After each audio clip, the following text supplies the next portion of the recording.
Hi, my name is Carmen, and welcome to Melrose Heights Television. For those of you who have not caught our show before, we are a 30-minute television show that likes to bring you intriguing interviews, and today we certainly have one. We are with PHILLIP Prince. He is a fashion designer. Just to give you a little bit of some history about PHILLIP, he specializes in quality silk clothing, and we're not talking about any type of silk. This is very special, and he's going to let you know a little bit about what that's all about. He is also a graduate of the New York Fashion Institute of Technology. He has a Bachelor of Arts degree in both business administration and advertising from Roosevelt University in Chicago. He has been around during the 60s designing for some incredible rockers, some of my favorites. This is PHILLIP Prince. Hello, how are you? Hi, PHILLIP. Thank you so much for joining us today. That's a hard intro to live up to. I have to try hard. No, you don't. You live up to everything Thank you very much. Well, I've got to tell you, some of the things that he's bringing to us today, you're going to get to see in just a few minutes. But I want to go on with a little bit of the list of people that he has clothed. There has been Mick Jagger, as we had mentioned, Jimi Hendrix, Alice Cooper, Janis Joplin, and others.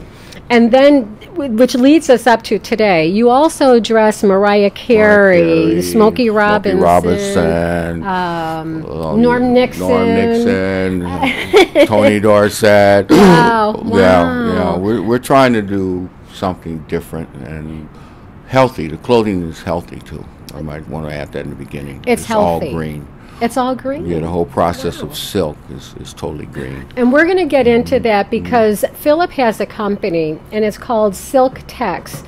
And as I had mentioned earlier, it's not just any type of silk, it's specially woven. But I still want to mention a couple of other things. He created something that's called the tuxedo T-shirt. The Beatles wore this to the Academy Awards, of all things. I mean, they didn't want to wear real tuxedos because they was too corny. Oh my God! So they wore a corny T-shirt. Oh my God! It wasn't corny though, because I mean, it was cool. It's very cool. Very cool. Yeah, they made a statement. They made an art statement. Everything that you design makes an art statement. Yeah. It's basically wearable art. Wearable art. Yeah. And it's really beautiful.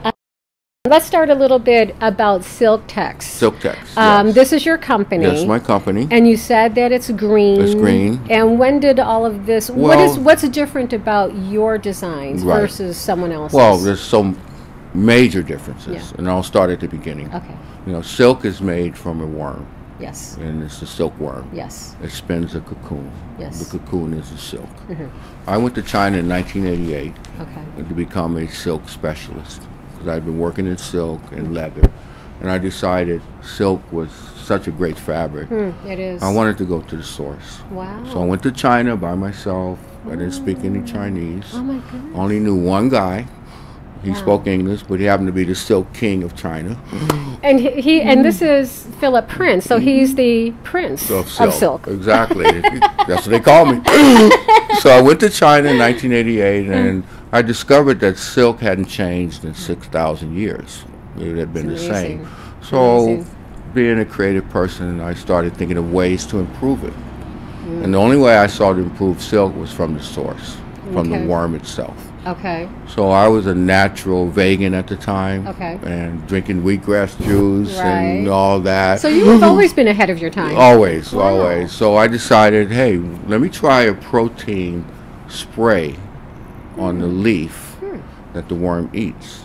The worm only eats one thing. It's called mulberry leaf. Okay. So I sprayed the leaves with the protein enhancer. Oh my goodness. I'm telling them my secrets, man. I mean, this is amazing. I mean, that's totally. Now, are you a chemist also? Well, my mom was a chemist. Your mom was a chemist. Yeah, I grew up in a chemistry environment. Right. But my thing was always natural. Okay. So the worm ate the leaf, and lo and behold, they became bigger than a regular silkworm. So I started calling them little dragons.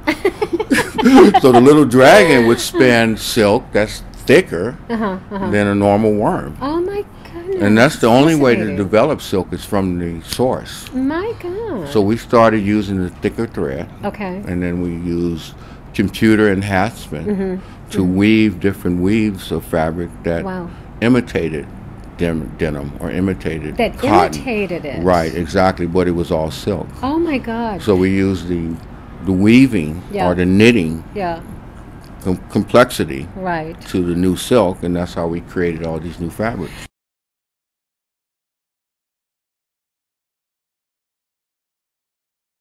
Let me give you a little bit of a history about Ava also.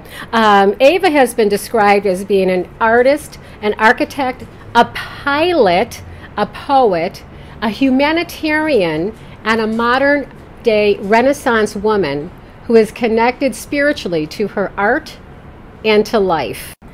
Ava has been quoted as saying, "I love being way out of the realm of how people think."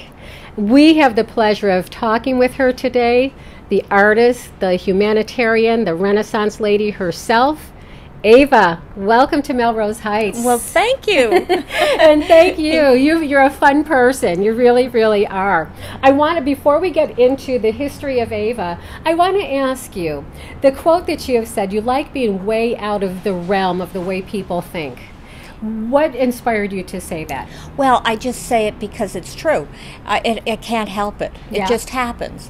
Because if I've already experienced it or somebody's already told it to me, it goes away and something new comes up in its place. So it's automatic, like a jack-in-the-box. That is so awesome. So basically anything that you do is instantaneous. Yeah.